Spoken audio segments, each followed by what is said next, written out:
É, então vamos lá. Esse é o nosso trabalho de forças termoleculares. A gente fez de dupla, eu e o Arthur Carris. Aí a gente vai apresentar metade do trabalho, um apresenta e a outra metade o outro vai apresentar. Vou começar. Então, aí tem a introdução, que são as forças intermoleculares. Elas são forças de interação entre as moléculas, diferente das intramoleculares, tipo ligação covalente, ligação iônica, que são ligações entre os átomos entre cada átomo formando a molécula. Aqui já tem uma ligações entre moléculas, né? Aqui tem, de curiosidade, né, os cientistas que estudaram isso. Principalmente o de cima aqui, o Van der Waals, foi o que fez a maior parte. E esse físico alemão aqui, ele foi responsável pelas forças de Londres. As forças de dispersão de Londres, foi ele que fez o estudo, que descobriu. Aqui está a importância dessas forças moleculares, né? O que é que elas impactam na natureza. Elas influenciam no estado da matéria. Quanto maior for as suas interações moleculares, intermoleculares, mais difícil é para poder você transformar um, uma matéria de estado. Você gasta mais energia para poder fazer um sólido ir para o líquido ir para gasoso. As forças intermoleculares são mais fortes. Se for mais fraca, gasta menos energia. Aqui tem esse esqueminha aqui. As forças intermoleculares elas aumentam conforme você vai indo para estados da matéria que são mais agregados, mais unidos, né? Elas são mais fortes nesses estados. E quando está no estado mais disperso, tipo no gás, ficam bem mais fracas. Devido à distância entre as moléculas, elas conseguem exercer um papel mais menor no gás. E para entender essas interações intermoleculares, de antemão a gente tem que saber o que é eletronegatividade. A gente decidiu colocar esse breve resuminho aqui para explicar o que é eletronegatividade. Aí ela é a tendência que um átomo tem para atrair elétrons, quando ligado a outro elemento químico diferente por ligação covalente. Então, você tem cada elemento da tabela periódica vai ter a sua eletronegatividade, vai ter uma eletronegatividade. Quando ele se liga a outro, se esses átomos forem diferentes, tiver com eletronegatividade diferente, vai acontecer esse segundo caso aqui, ó. A diferença entre a eletronegatividade entre um e outro não vai ser nula, e isso vai acabar gerando uma molécula polar. Já se não tiver diferença entre a eletronegatividade deles, aí a molécula não vai gerar polo. Ela não vai gerar carga nem positiva nem negativa em nenhum dos lados. Ela vai ficar sem nenhum polo. Na polar, você tem um polo positivo e um polo negativo, devido a essa diferença de eletronegatividade. Aqui está com um exemplo de molécula apolar, que é o H2, dois hidrogênio ligado. Você vê que o número de elétrons deles é igual, né? São a mesma molécula, o mesmo átomo. Quando eles se ligam, as repulsões entre o próton de um elétron de outro, entre os elétrons deles, elas acabam ficando iguais, né? Com a mesma quantidade de elétron de um lado e do outro. Aí a molécula não gera nem carga positiva parcial, ela não gera carga nem nenhum lado, positivo nem negativo em nenhum lado. Aí a molécula polar é assim. Aí, de molécula polar, está com exemplo aqui do ácido clorídrico. Você vê que o cloro tem bem mais elétrons do que o hidrogênio, então vai ficar com uma carga negativa bem mais forte aqui do lado do cloro. Aí, devido a isso, vai ficar uma carga positiva aqui no lado do hidrogênio. Essas cargas não são cargas efetivas, acontecem nas ligações iônicas. Então, a gente chama elas de cargas parciais. A molécula de HCl vai ficar com a carga parcial negativa no lado do cloro e positiva no lado do hidrogênio. Aqui está o esquema de molécula polar versus apolar. Essas bolinhas assim, da mesma cor, está representando que é átomo igual, né? Aí você vê que também a geometria da molécula também interfere em se definir a polaridade dela. Não depende apenas da eletronegatividade. Tipo, nesse exemplo aqui, dessa mais embaixo aqui, de azul, à esquerda. Você vê que todos os átomos dela, todas as moléculas, todos os átomos aqui ligados, eles são iguais. Porém, a molécula como toda ela tem polo, devido à geometria dela, acaba criando um vetor de forças aqui para cima, então ela vai criar um polo aqui em cima aqui. Por mais que a diferença de eletronegatividade seja nula, ela ainda é uma molécula polar devido à sua geometria espacial. E aqui está os tipos de forças intermoleculares. Tem tipo, dipolo, ponto de hidrogênio e força de dispersão de Londres.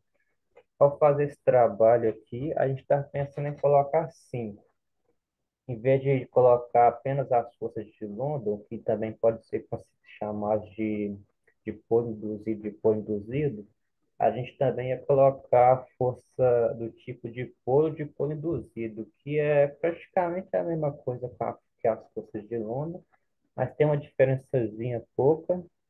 Só que no final a gente decidiu por não colocar, por conta que lá no Moodle só tava essas quatro aqui, né? Para poder, na indicação de como é que seria o trabalho, só tinha quatro.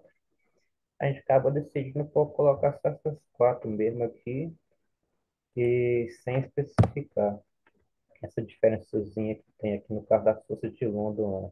Mas é só por conta que em nenhum caso você tem. Mais para frente a gente vai explicar melhor.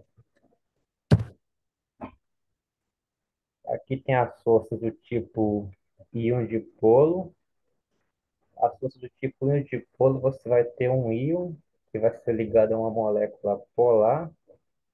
Eles são relativamente fortes, só que são mais fracos do que as ligações de hidrogênio. Aqui tem a molécula da água, de exemplo, é uma molécula polar. Você vê que tem dois hidrogênios ligados a esse oxigênio, mas devido à geometria delas, isso gera uma carga parcial negativa no oxigênio e cargas parciais positivas nos hidrogênios.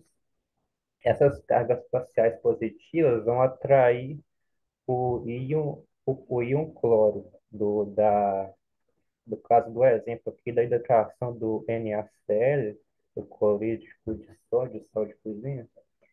Essas cargas parciais positivas que tem na molécula de água, que fica aqui no hidrogênio, elas atraem o ânion, o ânion cloro, aí se liga e vai ficar formando essa ligação aqui, essa carga parcial com esse ânion. Já com Na, que é o cátion do NaCl, ele vai ficar, o cátion positivo vai se ligar à parte negativa da molécula de água, essa parte com carga parcial negativa. Aí é isso aqui que é o exemplo de uma ligação de um dipolo. Tem as forças do tipo dipolo, que você vai ter duas moléculas polares, que vai ficar ligada uma na outra. A carga parcial de uma vai se ligar na carga parcial da outra. Aqui tem esse exemplo gráfico. Essa parte azul representa uma carga parcial e a vermelha seria a carga parcial oposta, né? Vamos supor que esse azul é a parte positiva, o vermelho é a parte negativa. Aí você tem essa molécula, aqui você tem outra molécula. A parte negativa de uma, parte parcial negativa de uma vai se ligar com a parte parcial positiva da outra. Aqui também tem um exemplo aqui com o ortodiclorobenzeno e o paradiclorobenzeno. Tem uma diferença aqui, ó, que no caso do paradiclorobenzeno, a molécula ela tem um cloro, dois cloros em extremidades opostas e com benzeno aqui no meio.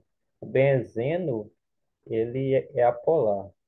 Os cloros, por estarem em extremidades opostas, as cargas de uma vão se anular com a outra, os vetores deles vão se anular e essa molécula aqui vai ser apolar. Já no caso do ortodiclorobenzeno, já que mudou a posição do cloro, isso aqui não vai ter aquele anulamento de vetores mais, e a molécula do ortodiclorobenzeno já vira uma molécula com polo. E isso aqui afeta nos valores aqui de, de fusão ou ebulição dessas moléculas. Você vê que são 180 graus aqui para o ortodiclorobenzeno e 174 para o paradiclorobenzeno. Você vê que gasta mais energia, né? 180 graus para poder se mudar o ortodiclorobenzeno de estado da matéria. Então, gasta mais energia justamente por conta dele ser uma molécula polar capaz de fazer ligações do tipo de polo de polo. Enquanto que o paradiclorobenzeno, ele é apolar, ele não consegue fazer ligação do tipo de polo, por ele ser apolar, e isso resulta em um ponto aqui mais baixo de fusão ou ebulição. Gasta menos energia devido às forças intermoleculares serem mais fracas. Nesse caso aqui, um consegue realizar força do tipo de polo e o outro não consegue. Acho que daqui para frente eu vou deixar o Arthur, meu colega, continuar aqui. Aí, se você precisar de qualquer ajuda aí, você pode falar que eu. Tá joia. Aí, A gente vai começar a falar agora das ligações de hidrogênio, que elas são essencialmente ligações do tipo dipolo, como o Lucas falou, porém ocorrendo entre hidrogênio e flúor, oxigênio, ou nitrogênio, nessa ordem, né? Mas devido às elevadas diferenças de eletronegatividade entre esses átomos, é a força intermolecular mais forte. O exemplo é a molécula de água de dupla hélice, que, como ele disse, a molécula, o átomo de oxigênio se liga a dois átomos de hidrogênio, e o polo negativo vai se ligar ao polo positivo do hidrogênio. E isso acontece na molécula da água. Aí, para o próximo slide, que o Lucas vai passar para a gente.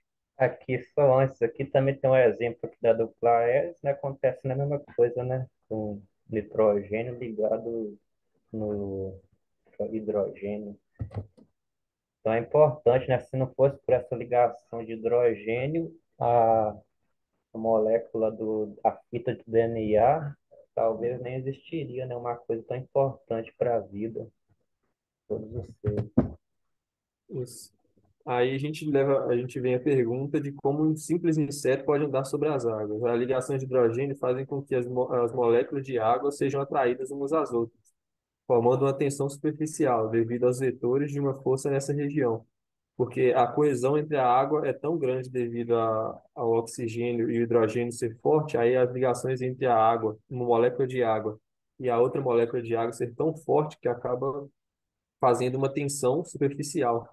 E isso devido aos vetores também, que tendem a ser para baixo ou para o lado, que possibilita os insetos a andarem sobre as águas. E a resultante, né, das forças que atuam sobre as moléculas da superfície. E aí, devido a isso, que é possível os insetos andarem sobre as águas. Aí o próximo slide, ele exemplifica também as forças de dispersão de London, que ocorrem quando a aproximação entre as moléculas apolares e uma simetria em suas nuvens, né? O que ocorre a dispersão entre os átomos. E ela é mais fraca dentre todas as outras intermoleculares, porque é o exemplo da ebulição do propano, que precisa de uma baixa energia de ativação e do 2,2 de metilpentano. E aí o átomo de hélio também, que é a atração eletrostática que os dois têm, precisa de uma ligação mais fraca para ligar entre as duas. Elas são fáceis de romperem, por isso eles são gases nobres. Ele já tem o 8 elétrons na última camada. E Aqui, se o Lucas quiser comentar algo, para adicionar aqui sobre o propano e o dimetilpentano, acontece aqui que ambos são hidrocarbonetos, né? Com 5 carbonos. Só que devido à geometria de cada enquanto que o propano ele já é uma molécula mais esticada, e o dimetilpentano ele já é uma molécula mais compacta, mais arredondada, a probabilidade de acontecer força de dispersão de London no dimetilpentano é menor. Tem menos probabilidade desses elétrons aqui se repulsarem ao encontrar uma molécula, criando dipolos instantâneos nela, devido à sua geometria. Quando ela é mais esticada, fica mais fácil de acumular elétrons de um lado e do outro não acumular. Quando ela é mais arredondada, isso é mais difícil de acontecer. Aí, devido a isso, tem essas diferenças aqui nos pontos de ebulição dessas moléculas. sim, aí é, isso. Aí porque as lagartixas não caem das paredes, né, no caso, porque elas possuem em suas patas filamentos muito pequenos, das quais se destacam por haver um tipo de força de atração e de repulsão entre as moléculas. E a parede ou rocha, né? Essa força é chamada de força de London. Isso também se evidencia na física, na fórmula que a pressão é a força sobre a área. Quanto menor a área, quanto menor a área, maior vai ser a força que ela exerce sobre a pata, né, da lagartixa. E devido a isso, ela consegue andar sobre a parede perfeitamente para alcançar seu alimento, né, no caso. E o próximo slide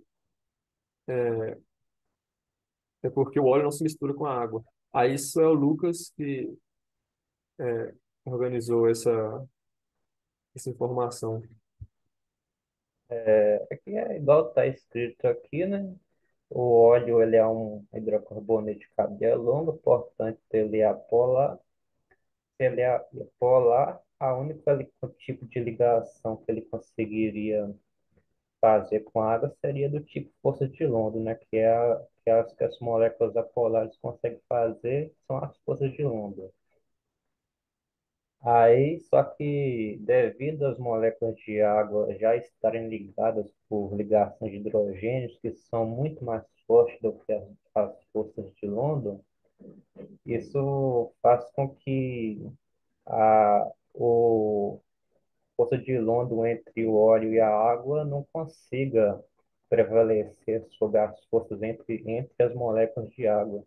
Por isso que não consegue se misturar. A água já está muito mais fortemente ligada uma molécula à outra. E o óleo ele não consegue se ligar devido a isso. Então, há por isso a interações intermoleculares nas plantas, como é exemplo, né, o transporte de xilema, em que há coesão, as moléculas de água são unidas por pontes de hidrogênio para subir a cada água, né, subir para as folhas e frutos. E também há adesão, que as moléculas de água se atraem por outras moléculas polares através da força de pó dipolo ou ponte de hidrogênio. E também a capilaridade, fenômeno físico resultante das forças de coesão e adesão, que seria a junção das duas outras forças, né, acima. E aí, como exemplo, a superfície da garrafa, em que as forças de adesão, né, do hidrogênio com o oxigênio formam as moléculas de água, né, uma molécula se juntando à outra, e ao lado o xilema, indo subindo pelas plantas. Se E o, se o Lucas quiser. é isso mesmo, o hidrogênio, a água ali fica com as forças intermoleculares ali com a molécula na superfície da garrafa, né? E aqui já acabou aqui já o final. Tem mais alguma coisa que você queira acrescentar, Arthur? Não é apenas isso, apenas esse trabalho. Então, só que a molécula de água fica ligada com a outra por ponte de hidrogênio e as moléculas de água se ligam às garrafas se ligam à parede da garrafa, ou no caso das plantas, na parede da caule aqui da planta, né? Do tubo. Aí elas se ligarem desse jeito, elas conseguem fazer esse movimento de subida aqui e chegar lá nas folhas. É, Sim. então tá, esse foi o Então, trabalho. Muito obrigado, Arthur. E obrigado. Até mais.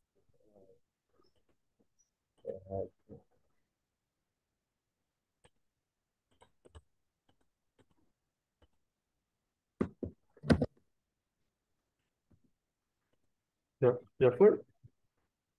aí que eu tô tentando